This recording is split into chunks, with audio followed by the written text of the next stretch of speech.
Hello friends, నేను మీ సుధాను. ఈరోజు నేను ఆలు బఠానీ కర్రీ కొద్దిగా వెరైటీగా ఎలా చేసుకోనో చూపిస్తాను, వచ్చేసేయండి. ఫస్ట్ ఒక మిక్సీ జార్ తీసుకొని ఇందులో 2 టేబుల్ స్పూన్ల పచ్చి కొబ్బరి, 4-5 కాజులను వేసుకోవాలి. మీ కాడ పచ్చి కొబ్బరి లేకపోతే ఎండు కొబ్బరినైనా వేసుకోండి. కొన్ని వాటర్ వేసుకొని ఈ విధంగా మెత్తగా పేస్ట్ చేసుకొని పక్కన పెట్టేసుకోండి. తర్వాత మీరు ఎందులో అయితే కర్రీ చేయాలనుకుంటున్నారో ఆ ప్యాన్ని స్టవ్ పైన పెట్టి అందులో 5 నుంచి 6 టేబుల్ స్పూన్ల వరకు ఆయిల్ని వేసుకోండి. ఆయిల్ హీట్ అయిన తర్వాత 1 స్పూన్ పోపు దినుసుల్ని వేసుకోండి. 1 నిమిషం పాటు బాగా ఫ్రై చేసి ఇందులోనే సన్నగా కట్ చేసి పెట్టుకున్న ఒక ఉల్లిపాయను వేసుకోండి.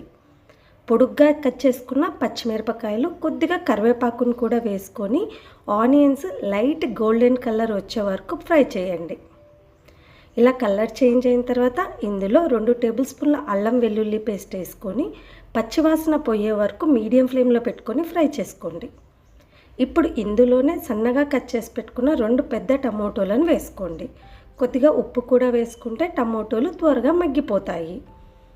మీడియం ఫ్లేమ్లో పెట్టుకొని ఒకసారి బాగా కలిపేసి మూత పెట్టేసి ఒక 2 నిమిషాల పాటు కుక్ చేసుకోండి.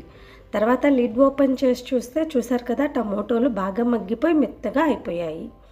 ఇప్పుడు ఇందులో స్పైసెస్ వేసుకోవాలి. మీకు ఎంతైతే కారం అవసరమో అంత కారపొడిని వేసుకోండి. 2 టేబుల్ స్పూన్ల ధనియాల పొడి, చిటికెడు పసుపును వేసుకొని ఒకసారి బాగా కలుపుకోండి.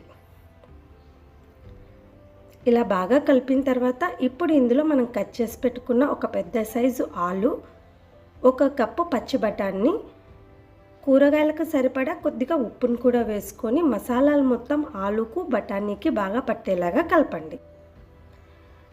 ఇప్పుడు మీడియం ఫ్లేమ్లో పెట్టుకొని మూత పెట్టేసి మరో 5 నిమిషాల పాటు మగ్గనివ్వండి. 5 నిమిషాల తర్వాత చూస్తే ఈ విధంగా ఆయిల్ సపరేట్ అయిపోతుంది. మసాలాలు మొత్తము ఆలుకు బఠానీకి బాగా పడతాయి. ఇప్పుడు ఇందులో మనం ఆల్రెడీ గ్రైండ్ చేసి పెట్టుకున్న పచ్చి కొబ్బరి, కాజు పేస్టును కూడా వేసుకొని మరోసారి బాగా కలపండి. ఇలా కలిపిన తర్వాత ఈ గ్రేవీకి ఎంతైతే వాటర్ పడతాయో అంత వాటర్ని యాడ్ చేసుకోండి. ఇలా వాటర్ యాడ్ చేసుకున్న తర్వాత మరోసారి బాగా కలుపుకొని ఒకసారి రుచి చూడండి. మీకు ఉప్పు సరిపోకపోతే ఈ ప్లేస్లో కొద్దిగా ఉప్పును కూడా వేసుకొని కలుపుకోవచ్చు. తర్వాత మూత పెట్టేసి బాగా గ్రేవీ చిక్కపడి ఆలు బఠానీ ఉడికే వరకు మనం కుక్ చేసుకోవాలి. ఈ విధంగా గ్రేవీ బాగా చిక్కపడి ఆయిల్ మొత్తం సపరేట్ అయిపోయి సేమ్ టైం ఆలు కూడా బాగా ఉడికిపోతే మన కర్రీ రెడీ అయినట్టే. ఫైనల్గా కొద్దిగా కొత్తిమీరతో గార్నిష్ చేసుకొని సర్వ్ చేసుకోవడమే. ఈ కర్రీ రైస్కి, చపాతీకి, నాన్స్కి సూపర్గా ఉంటుంది. సింపుల్ కదా, మీరు కూడా ట్రై చేయండి మీ ఇంట్లో.